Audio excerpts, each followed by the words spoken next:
Muito bom dia para você que acompanha o Amarelo e Penta. Ontem teve rodada do Brasileirão, além de Champions League.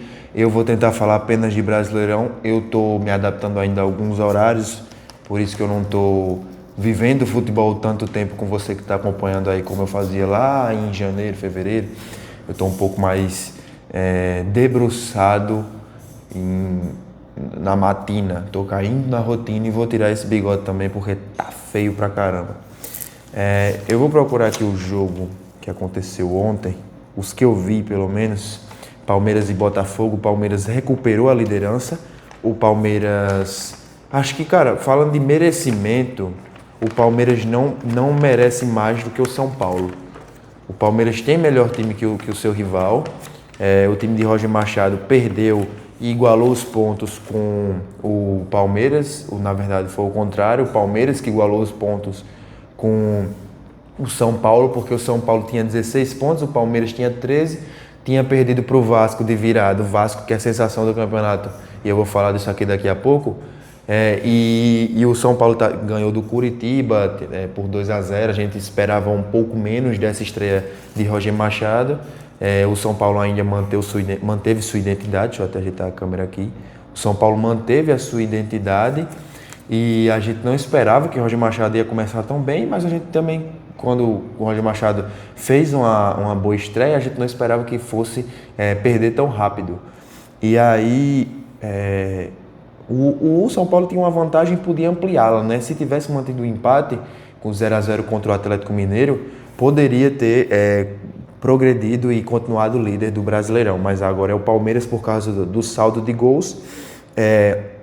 Eu acho o jogo do Palmeiras ontem contra o Botafogo, achei um jogo normal, porque o futebol do Palmeiras merece mais. Acho que o Palmeiras merece jogadores que estejam mais ligados, que mantenham mais a bola no pé, porque isso é importante um time como o Palmeiras, que tem, assim, quando o adversário está com a bola, o Palmeiras perde totalmente sua identidade de jogo, então é importante para o Palmeiras ter a bola, ou tentar ter a bola a todo momento.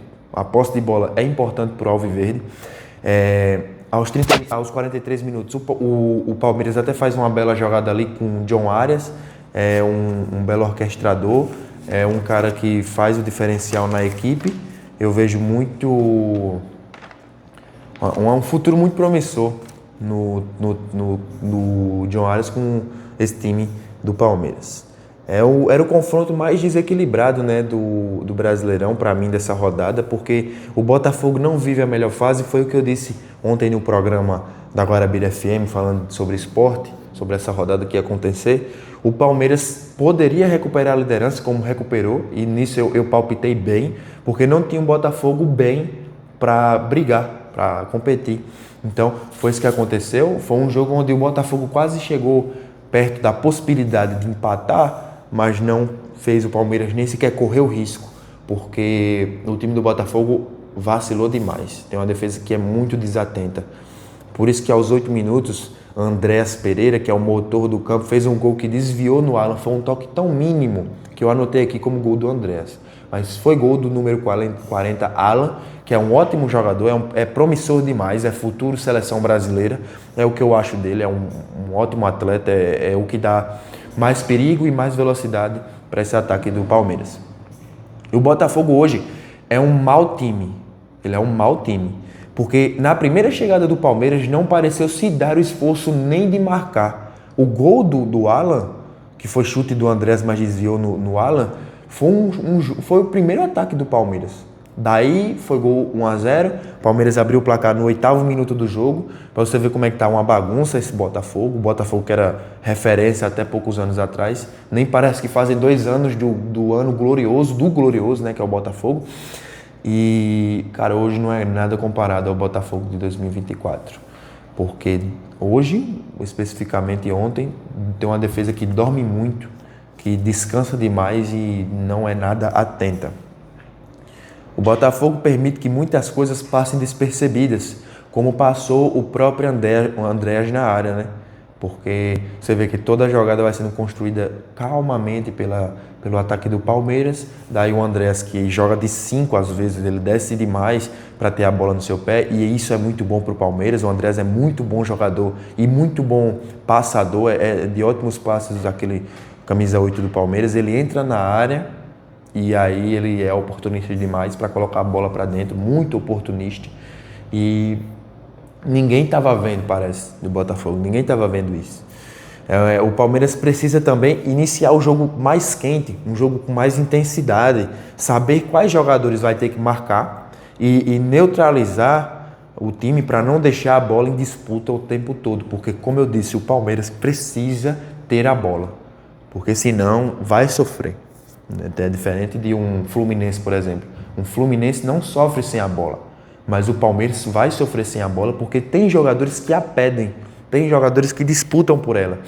E é esse o jogo do Palmeiras. É muito parecido com o do Flamengo, eu acho, é a minha opinião. Alex Telles faz muitas funções, ele joga de lateral, joga de zagueiro, de meio atacante, para suprir as posições mal supridas nesse time, que deixa o jogo vago e deixa o Botafogo na mão. Muitos atacantes ali deixam o Botafogo na mão. Gostei muito do jogo do Montoro, ele cria muito bem para o time do Botafogo, ele dá muito bons passes ali no ataque, ele é um ótimo segundo atacante, um ótimo falso 9 quando precisa, mas o Botafogo não tem jogadores que decidem na área, que não valorizam a intensidade do ataque. Então, sem o jogo do Júnior Santos hoje, que não teve boa partida, ele pegou poucas vezes na bola e saiu até no segundo tempo, saiu para Sancho Rodrigues, isso fez o Botafogo se precipitar mais ainda. E o Palmeiras, como eu disse, fez belas jogadas com John Arias, John Arias que orquestra uma jogada muito bonita, parada pela brutalidade da falta, por isso que teve até a expulsão de Christian Medina. Se já não conseguia criar nada o time do Botafogo, agora muito menos, com 10 jogadores em campo. No segundo tempo o Botafogo aparece mais disposto, eu vi isso, eu vi mais intensidade, jogando mais calor para o time palmeirense, mas não teve jeito. Aos 7 minutos, uma resposta do time palmeirense foi o gol de John Arias, o primeiro dele com a camisa verde, com a camisa tão pesada que é a do Palmeiras. Aí veio Danilo para repor, para tentar buscar a igualdade do placar. Danilo, que é seleção brasileira, e o Palmeiras também dormiu, deixou esse gol acontecer aos 13 minutos. E é o artilheiro do time, o Danilo, é o artilheiro do Botafogo com 6 gols. O Palmeiras não faz um segundo tempo dominante, eu vi isso. O Botafogo ainda criou mais, mesmo com 10 em campo. E aí tá aí o defeito do Palmeiras, dorme demais. Não é o que o time pode fazer. Você vê times que relaxam muito, como o próprio Fluminense, eu vou usar o Fluminense como exemplo. O Fluminense perdeu o Carioca, mas perdeu fazendo o jogo que sempre fez. Tanto que perdeu para o Palmeiras com esse estilo de jogo. Eu acho que não foi culpa de Zubeldia deixar que o Fluminense veja tanto seu adversário com a bola. Acho que é o estilo de jogo, porque o Fluminense logo depois tem muita boa saída de bola, tem muito bom contra-ataque, corre muito bem para chegar na área. Contra o Vasco foi assim, o Vasco fez um pênalti no Fluminense aos 5 minutos de jogo na semifinal do Carioca. Então isso é mérito do Fluminense. Eu acho muito parecido o jogo que fez o Palmeiras com o do Fluminense, mas o Palmeiras não pode se dar o luxo de deixar o seu adversário com a bola. Ainda mais um adversário tão perigoso quanto é o Botafogo, que tem um ataque, quer queira, quer não, muito promissor, muito perigoso. Aos 49, Carboneiro desembolsa a primeira vitória do Inter. Aqui eu já estou falando de outro jogo já. Só um minuto. Eu estou falando de Palmeiras e Botafogo ainda, perdão. E assim concluiu o jogo.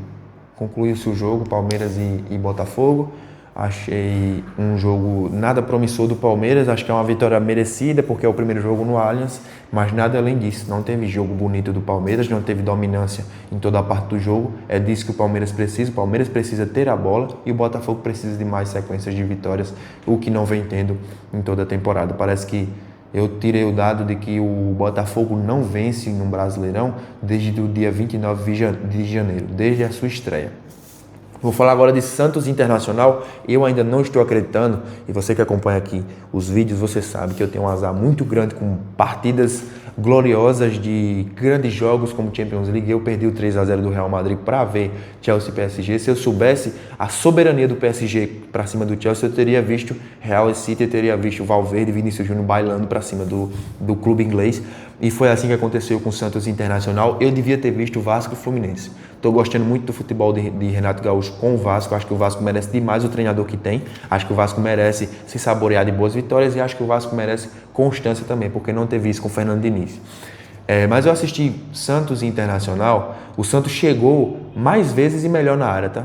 O Internacional já era lanterna com 0 vitórias e essa foi a primeira vitória do Clube Gaúcho. Eu vi um jogo de Neymar que não funciona mais fora da área. É um jogador de pé de grande área. Se você tira ele da área, se você bota ele para descer, você bota ele para pedir a bola lá na frente, você não vai ter o Neymar. Você não vai ter o Neymar em campo. Ele vai errar muitos passes, ele vai entregar gols, como aconteceu com o Novo Horizontino na semifinal, que foi eliminado. Acho que é um perigo o Neymar fora da área, acho que não vai agregar para o time. Vai dar até bons passes, mas ele vai errar a maioria, como aconteceu com o Corinthians, como aconteceu com o próprio Internacional. Hoje o Neymar é um jogador que precisa fazer parceria com um bom atacante.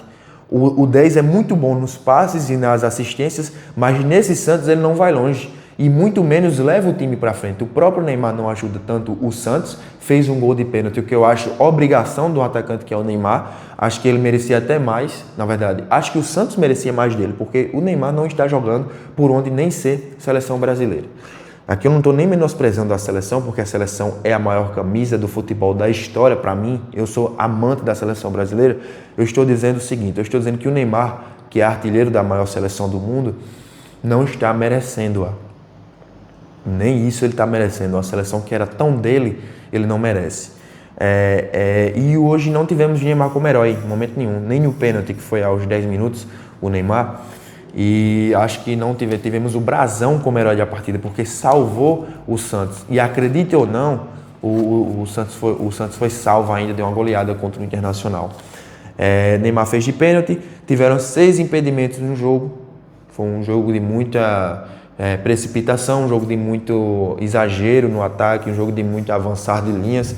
Não gostei desse jogo, para mim foi um dos piores jogos. Quando se tem o Santos contra qualquer outro clube que esteja perto da zona de rebaixamento, os 2 piores times do campeonato, como foi Santos e Vasco até antes da chegada de Renato Gaúcho.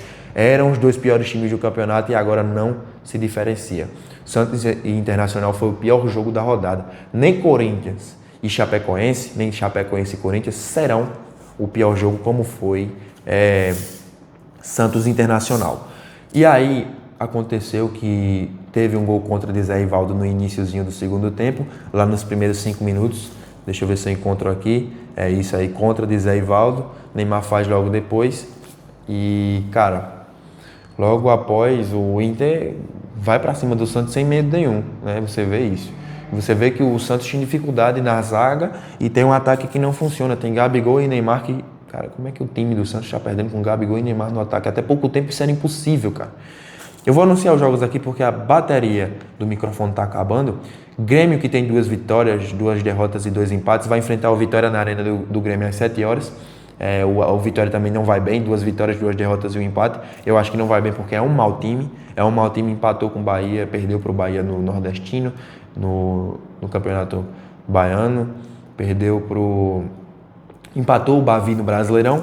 E às 8 horas tem Flamengo com uma derrota, um empate e 3 vitórias. O Flamengo até na má fase é bom, porque tem um time muito bom. E Leonardo Jardim está invicto, o Flamengo invicto desde o dia 2 de março. É muito bom esse time do Flamengo, eu acho muito, assim, deu uma volta por cima muito grande, já era bom time, agora ainda mais, com essa sequência de vitórias.